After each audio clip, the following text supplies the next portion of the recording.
She walked among us, covered in blood, her golden eyes burning like fire. We screamed, we ran, but there was no escape. The goddess had come to feast. The village elder sat by the fire, his voice shaking as he began the tale. The wind howled outside, rattling the old wooden door, as if the spirits of the past still lingered, waiting to be heard. Long ago, when Ra still ruled the heavens, the people of Egypt turned against the gods. They whispered in the dark, doubted the sun, and spoke against the divine. Ra, our great god, looked down upon the world and saw betrayal. His heart burned with anger, and so he sent Sekhmet. The children gasped. The fire crackled louder. She came at dusk, the elder continued. Her steps were silent, but the air grew thick with the scent of death. The first to see her was a shepherd boy. He stood frozen as she approached, her fur the color of the setting sun, her fangs gleaming with hunger.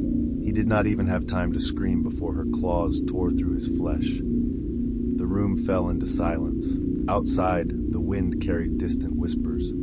At first, we thought it was wild beasts, but then the rivers turned red. The next morning, the bodies lay scattered across the fields, torn apart, their blood soaking into the sand. No one heard them die. No one survived to tell the tale. A woman in the crowd clutched her child tightly, as if afraid the story itself would bring Sekhmet back. We tried to hide. We locked our doors. We prayed to the gods, but Sekhmet was not like other beasts. She could smell fear. She could hear the beat of our hearts. One by one, she hunted us down. Her roar shattered the night, a sound so terrible that it echoed in our dreams long after she had passed.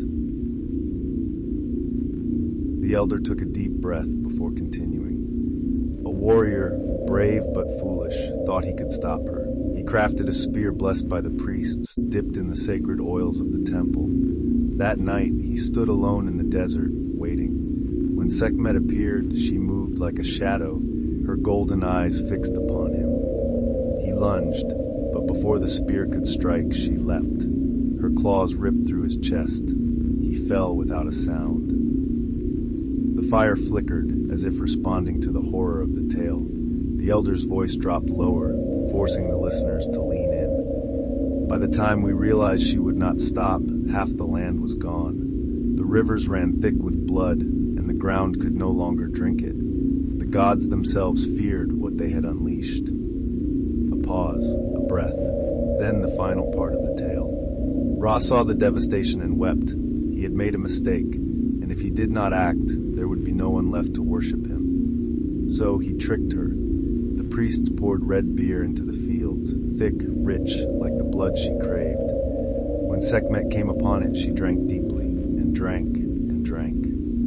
The elder smiled faintly, though his eyes still held the weight of terror. She grew sluggish.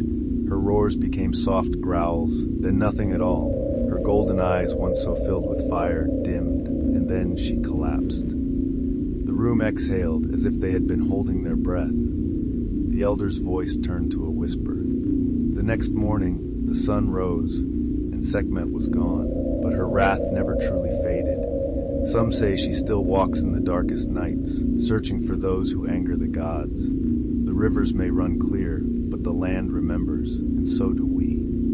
The fire flickered, casting shadows that almost seemed to move. The wind outside let out a low, mournful howl. Somewhere, far beyond the dunes, a lion's roar echoed in the night.